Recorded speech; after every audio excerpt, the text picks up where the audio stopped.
राधे राधे। राधे राधे महाराज जी। महाराज जी, मैं तिहाड़ जेल में जेलर हूँ महाराज जी। महाराज जी, मेरे को एक प्रश्न है कि मेरे अपने अंदर के सामर्थ्य को मैं कैसे पहचानूं? कृपया ऐसा गुरु मंत्र देकर मार्गदर्शन। नाम जप के द्वारा हम अपने जो आंतरिक शक्ति हमारी विस्मृत हो गई है, हम भगवान के अंश हैं, हमारे में अपार सामर्थ्य है, भगवान को अधीन करने की सामर्थ्य है। सुमिर पवन सुत पावन नामो, अपने बस कर राखे रामो।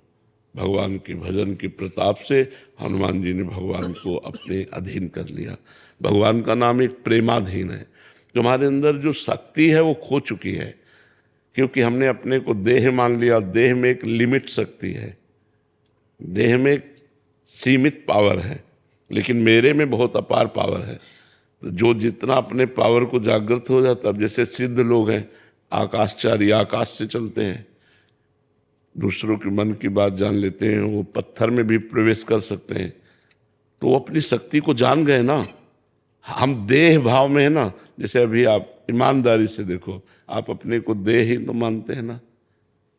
आप इसके अंदर रहते हुए शरीर के अंदर 35-40 साल हो गए होंगे। कै साल के हैं आप? 40 के ना। तो आपने अपने को कभी जाना? आपने कभी अपने को देह से अलग माना? नहीं माना ना, देह ही माना। तो आपका पावर सीमित रहेगा, क्योंकि आप देह भाव से हैं। जब भगवत भाव से होंगे तो असीम सामर्थ्य जागृत हो जाएगी। उसी के लिए नाम जप करो। गंदे आहार का त्याग, मतलब जो अभक्ष पदार्थ हैं वो नहीं पाने चाहिए। अपेय जो नहीं पीना अपने लिए, वो नहीं पीना चाहिए। जैसे शराब आदि ये अपेय है, इनको नहीं पीना चाहिए। मांस आदि ये अपने लिए अभक्ष भोजन है। पवित्र भोजन पाना, भगवान का नाम जप करना। और जैसे आप जेलर हैं तो समस्त कैदियों में भगवत भाव रखना। अगर उपद्रव कर रहा है तो उसको शासन में ले रहे हैं, लेकिन उसके अंदर हम भगवान को देख रहे हैं कि पावर इसका भगवान ही है इसके अंदर। तो अपने आप आपके अंदर दिव्यता आने लगेगी, भागवतिक भाव आने लगेगा। जो सेवा दी गई उसमें भगवत भाव निषेध नहीं। जैसे आप मतलब जेलर है, आप कोई कैदी उपद्रव कर रहा है तो आपको शासन में लेना है, तो भगवत भाव रखते हुए उसको हम शासन में लेंगे। जैसे भीष्म जी भगवान के भक्त हैं, पर विपक्ष में भगवान खड़े हैं ना, पांडवों के पक्ष में, तो अर्जुन को भी बाण मारते हैं, भगवान को भी बाण मारते हैं। क्योंकि आपने इस समय युद्ध क्षेत्र में हमें कर्तव्य दिया है कि हमसे युद्ध करो, तो हम बराबर आपसे युद्ध करेंगे। ऐसे ही आपने हमें जेल का अधिकारी बनाया, जेल का कोई पद तो मिला ही होगा, तो हमें अगर जरूरत पड़ेगी तो दंड देंगे, लेकिन सब में भगवान है ये हम भावना करेंगे और नाम जप करेंगे। तो इससे आपकी दिव्यता जागृत हो जाएगी, लोक पर लोक सब आनंद में हो जाएगा। तो नाम जप कीजिए, गंदे भोजन का त्याग, गंदी पेय पदार्थों का त्याग, और सब में भगवत भावना करते तो आप में दिव्य भाव आ जाएगा। वो दिव्य भाव ही आपको भगवान से जोड़ देगा, भगवान से मिला देगा। हमारा देह भाव काम क्रोध से जोड़ता है, काम क्रोध आदि गंदी बातों से जोड़ता है, और भगवत भाव में दिव्य भाव से जोड़ता है, और वो सब आपके अंदर है। कोई भी ऐसी सामग्री नहीं जो आपके अंदर न हो। भगवान है तो फिर और कौन सी बात रहेगी। जब स्वयं भगवान विराजमान है सबके हृदय में, तो सब सामर्थ्य है। तो हमें जागृत करना है, जो जितना जागृत कर ले। अब देखो ऐसे ऐसे योगी लोग हैं कि 6-6 महीने भू समाधि ले लेते हैं।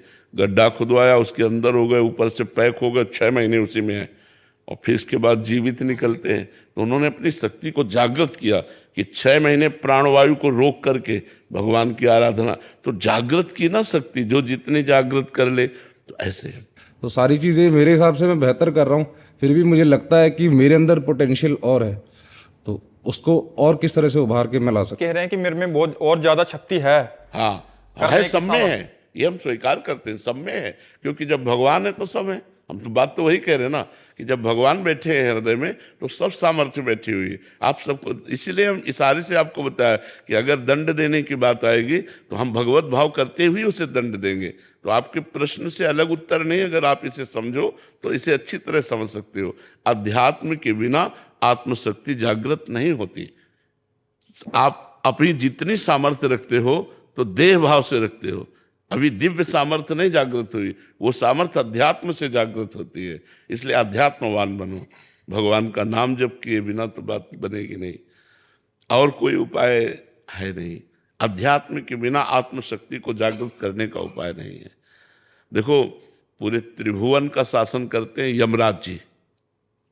जैसे तिहाड़ जेल है, ऐसे पूरे त्रिभुवन की जेल का नाम नरक है। और वो निरंतर भगवान की आराधना में बने रहते हो, पापियों को घोर दंड देते हैं। जीवात्माएं जितनी जाती हैं, जो पाप करता है उसको घोर निर्दयी होकर उनको दंड देते हैं, लेकिन वो भगवत भाव में रहते हैं। 12 महाभागवतों में यमराज जी का भी नाम है। महाभागवतों, विश्व में पूरी सृष्टि में 12 महापुरुष ऐसे जो भगवान के सेवा करते हुए दिव्य भाव में रहते हैं। यमराज यमपुरी में नरक के पूरा सिस्टम देखते हुए वो भगवान के भक्त हैं, वो भगवान की दिव्य सामर्थ्य से युक्त हैं। तो आप भी भगवान की दिव्य सामर्थ्य से युक्त होइए। तो खान पान, आचरण व्यवहार और नाम जप, इस पर सुधार करेंगे तो हमारे अंदर दिव्य शक्ति जागृत होने लगेगी, भगवत भक्ति, भगवत शक्ति जागृत होने लगेगी। आपका भाव तो यही है ना, तो उसी पर तो हम बोल रहे हैं, उसी को तो समझना है। अच्छा, सांसारिक कोई जंतुर ऐसा है नहीं जिसे जंत्र बांधते हैं, कलावा बांधते हैं, ये कोई सामर्थ्य नहीं। अंदर की सामर्थ्य को जागृत करो। अंदर जब तुम्हारे सामर्थ्य जागृत होगी तो एक तुम ज्ञानी महापुरुष होकर, एक भक्त होकर के भी जेल की सेवा करते हुए भी सबका मंगल कल्याण, जैसे घोर पापाचारी है, आप उसको फांसी दे रहे हो तो मंगल हो रहा है, उस अमंगलकारी पाप से उसको मुक्त कर रहे हो। एक दुष्ट है, दुष्टता कर रहा है, उसकी दुष्टता को उसे दंड दे रहे हो, आप उसे पवित्र कर रहे हैं। जैसे हमारे मल लग जाए तो हम उसे धोते हैं ना, तो ऐसे अपराध रूपी मल लगने पर उसको दंड देकर आप पवित्र कर रहे हो। लेकिन आपका सही निर्णय हो, आपका कहीं कोई ऐसा कार्य न बन जाए जिससे आपको एकांत में पश्चाताप हो। इसके लिए विवेक चाहिए, और विवेक के लिए भजन चाहिए। तो भजन जरूरी है। नाम जप कीजिए, अच्छा भोजन पवित्र पाइए, गंदे आचरणों का त्याग कीजिए, तो आप में दिव्यता आने लगेगी, दैवी शक्ति का जागरण